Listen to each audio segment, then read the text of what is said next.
Hi guys, and welcome to a deck tech video for Narset Enlightened Master, an extra turn, infinite turn deck. This was actually one of the best commanders back in the days, but it's kinda fallen off. But with me today, I have a master who's been brewing this. Welcome, Shaun. Hello, everyone. Thank you for having me. Oh, you're welcome. Thanks for coming. Narset has been a dear deck to my heart. It was really the boogeyman of the format when we just started. Yeah, this was one of my first cEDH decks I ever built, by the way, actually. It's for a lot of people, it is their first EDH deck. My first EDH deck was Tassiger, but this one I have lost to this deck so many times. I can imagine. Yeah, no, like people at the LGS despised it. I believe other people, it got banned in few of my local metal shop. You know, I actually told people to ban this at my local game shop. Yeah. And I played it.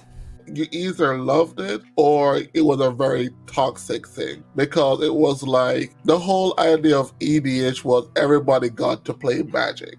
And the thing Narset does is Narset says, I want to play Magic.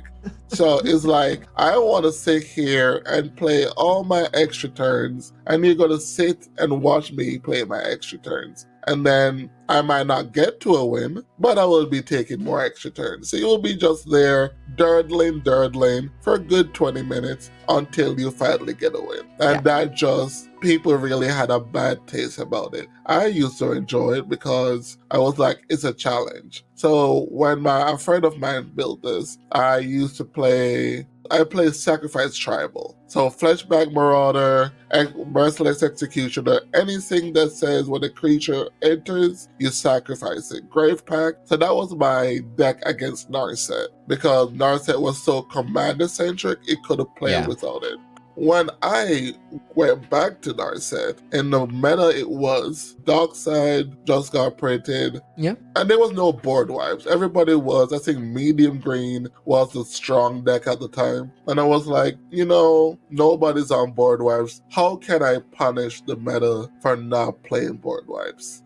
Yeah, this got hexproof. That is really good on your commander. Yes. There's a lot of NOS decks running around, and there's not a lot of spot removal. So if you can resolve a Narset, it will normally stick for the rest of the game. And most decks play non-creature counter spells, because NOS is an instant. I mean, this is a creature. This is the only thing you need to win. And the second part, or at least the first strike on Narset, is so important. It is so, the 3/2 first strike, it gets through most of the creatures that you see in cEDH, even if they're trying to double block or anything like that, because you can just power through it. But you will always find someone that doesn't have a blocker or just have a Tymna, and that's it. And you can just... But you're playing this deck on the cEDH Nexus, right? Yes. How has this deck been performing so far there? I have a lot of wins on it, but it can race. It can race, but the way it races is not the best.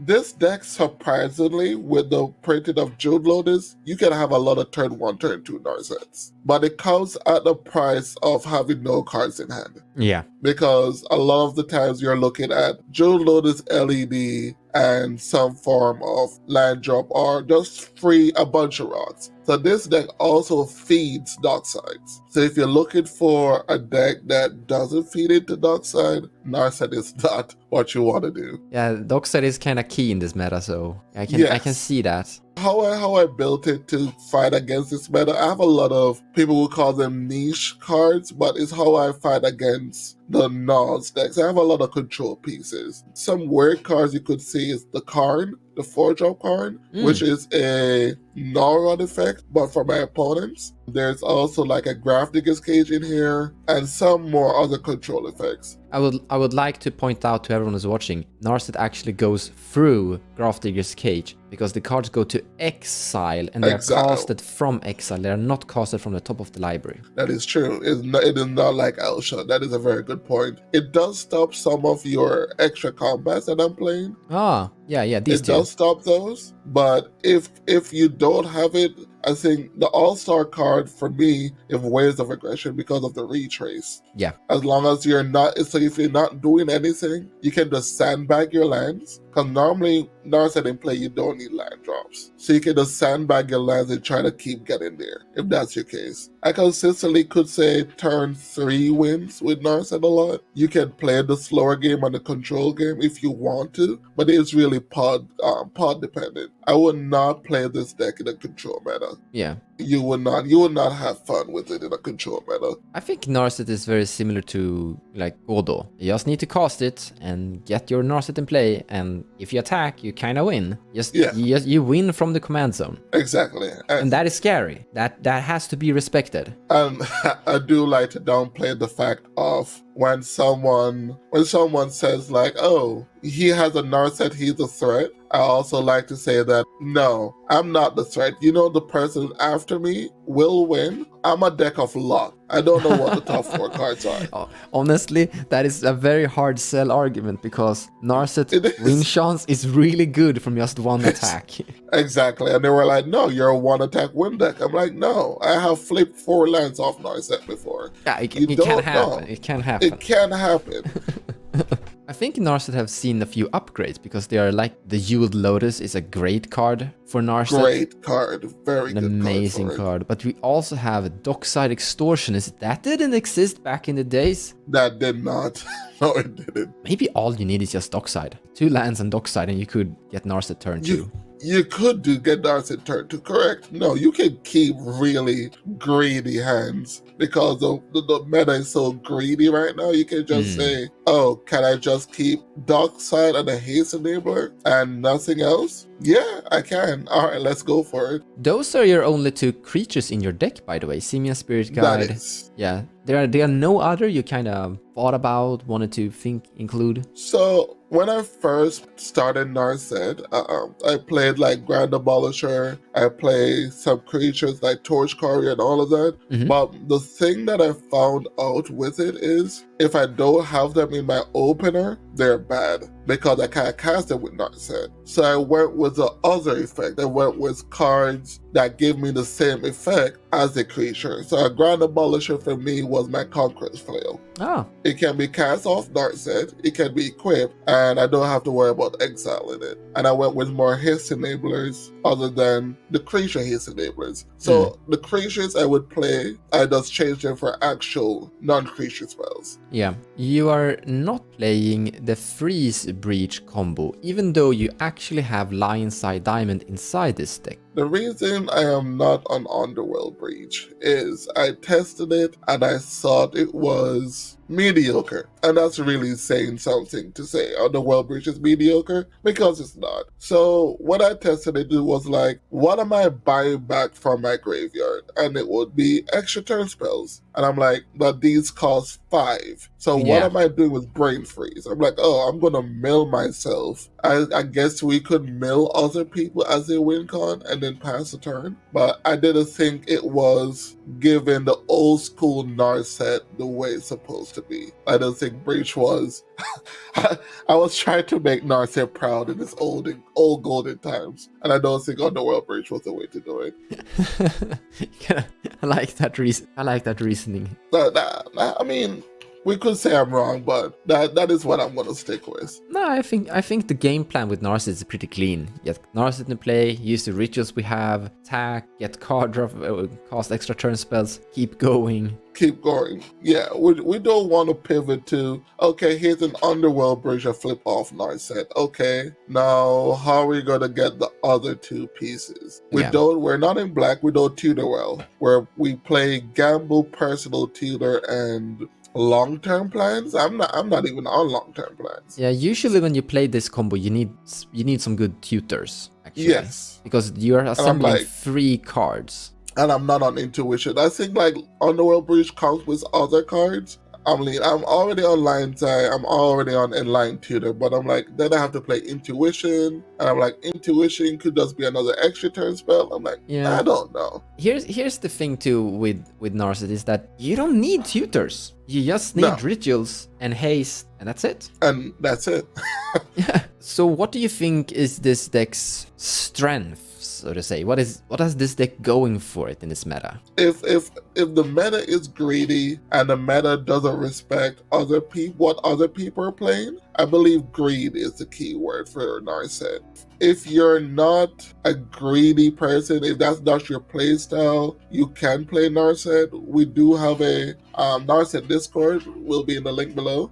You can check us. There's some people who like to play a slower game of Narset, more stack pieces, just like to slow the game down than try to end the game with Narset. But I went with the other approach of, if we're going to be greedy, let's be greedy with the best way of greed. So what about this deck's weakness? I'm certain it has a lot. What should people think about when they want to... It has a ton. Rule of Law effects is your worst nightmare. A Resolve Draneth is just, you're just sitting there wondering about your life because...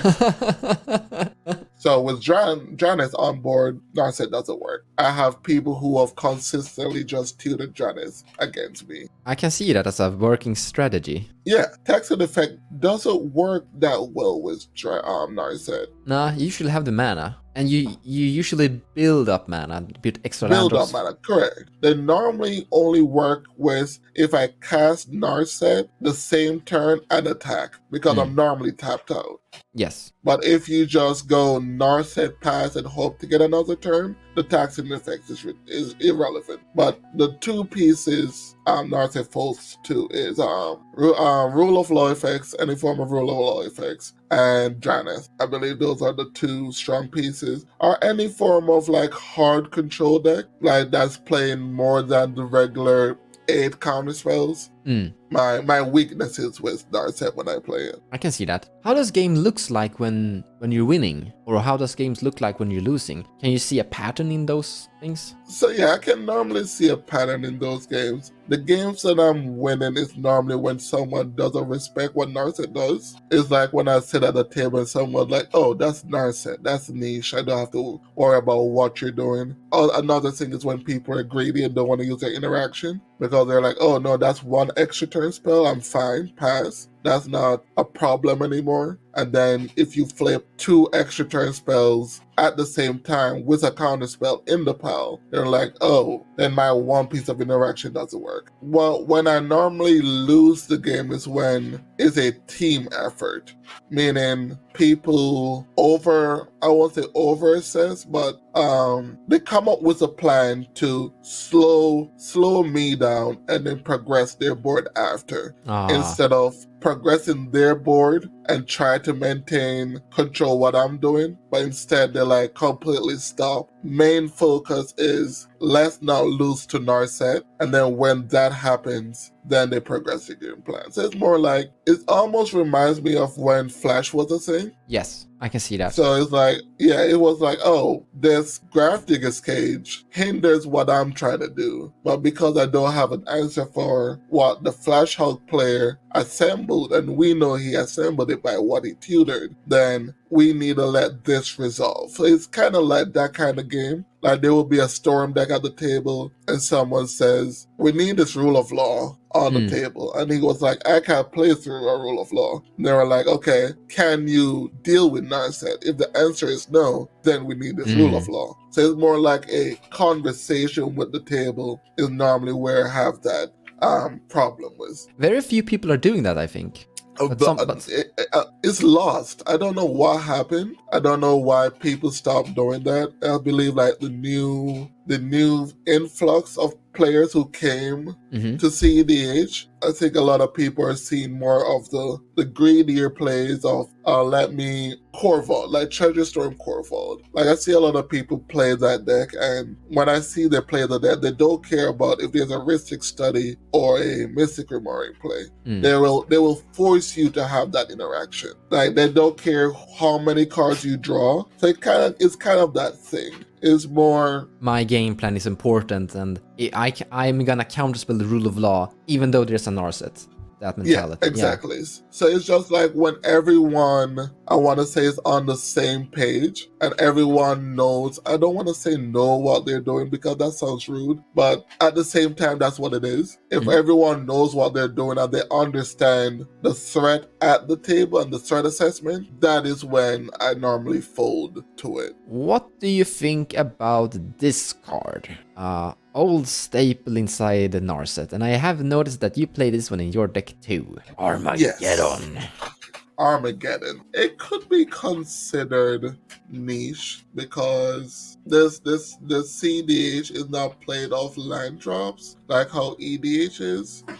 The ramp isn't playing more lands or extra land drops. The ramps are normally pivoted to artifacts and dorks and stuff like that. So Armageddon normally doesn't work as well. It almost feels like a more win card, but the times when I feel like Armageddon works for me is early. Early Armageddon with a Narset on board, because at the end of the day, you need lands to play Magic. That is the first source you need to play your rocks and all of that. But Armageddon in the combination of a null effect is beautiful. Absolutely delicious. Doesn't that destroy you in various situations? No. Or do you play Armageddon after Narset resolves? Yeah, so you're playing Armageddon after Narset resolve, not before. You never do that because that's just bad. And if I can flip into Armageddon Karn, the Karn that I'm playing, it is just, oh, my rocks are now off and I have no lands. So I have to either hope I'm on a dork deck, which a lot of people are not on currently. So you're just smooth sailing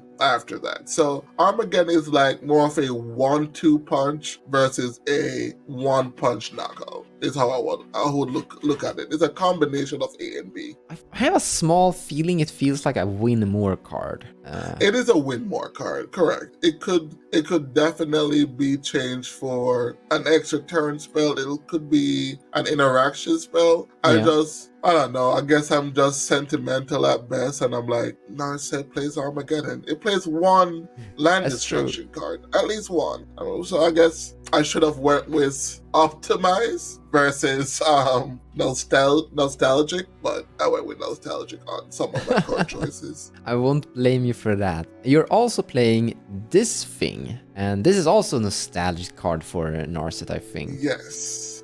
Really cool enchantment. Yes, Reconnaissance, we've had a love-hate relationship because it's like the only time I want Reconnaissance is when there's a bunch of Crom on the board. And when there's a bunch of Croms, Narset can't power through a Crom. And Null's deck, when they realize what my deck does, normally don't attack because they know if they attack and there's an opening, I'm going to keep coming after them because they're the first off, they're going to be the Null's deck, so I'm going to attack them first. Very similar with Nagella and Tymna. So Reconnaissance is just for that one reason is I can attack, I can get my Narset trigger, and I can remove her out of combat. This could honestly be a creature removal, replaced for a creature removal, like a Swords to Plowshare or a Lightning Bolt or Gavalnic Blast. It could do the same thing. Remove that blocker, kinda. Remove that blocker effect, yeah. And you could, and if you don't need to remove blockers, that Lightning Bolt or Galvanic Blast could remove that Draenei Magistrate. So you're definitely correct. I really wanted to play the extra combat enchantment instead. Yeah. I'm not really on a lot of removals in this. Like I see, my removal package is very slim. I play one. I think Wear and Tear is my one like artifact enchantment thing and swords. But no, you're definitely Galvanic Blast, Lightning Bolt is pretty strong. No, I agree. I'll take that into consideration, definitely. Now that's it for me and Sean. But if you want to take a look at card by card how this deck have been put together, but also see the entire sideboard, maybe board options, in the description below, there's a link to Sean's deck list. But if people wanna chat with you, Shaun, and just ask Narset questions, is there a place where they can find you? Yes, you can find me on cEDH Nexus. You can find me floating on some other Discord, Instagram under a Shawnee Miller, and I might be diving into the Twitter world. I'm not sure. You can find me at these lovely places, and we can play games together. Conquer the world with Narset once again. Yes. Show Nexus how to take turns. Yes, the good old-fashioned way. Take turns and watch people watch you play Magic. That is the best part. 3 people just sitting here staring. Are you done yet? In very aggravated tones. No, I am not done. Would you like to concede? No. Okay.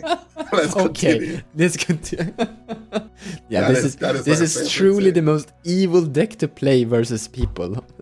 Yes. I normally have this player mat. I saw that it said you can concede at any time. You know, people hate playing versus stacks decks. Wait until they played against this. Oh, play against Narset. Yeah, they don't remember. They don't remember the hate. They're like, I hate stacks. I hate rule of law. Like, yeah, but you can still play Magic though. Like, okay, yes. Do you remember what Narset did? No, I didn't play. I couldn't even play a land. I just sat there. I just sat there. But that's it for me and Shaun. Thank you so much for watching, and I hope you learned something new. And thank you, Shaun, for coming over and helping us with this deck brew. It was a blast. I hope the world comes together and play more Narset. Thank you for having me, and see you soon. See you guys. Thank you so much for watching, and I hope you enjoyed the video. If you like what I do and you wanna support me, feel free to share my videos or even checking out my Patreon page. Also, purchasing cards from the TCG Players website using the affiliate link in the description below of the video will also help the channel grow. So a big thank you to all of you.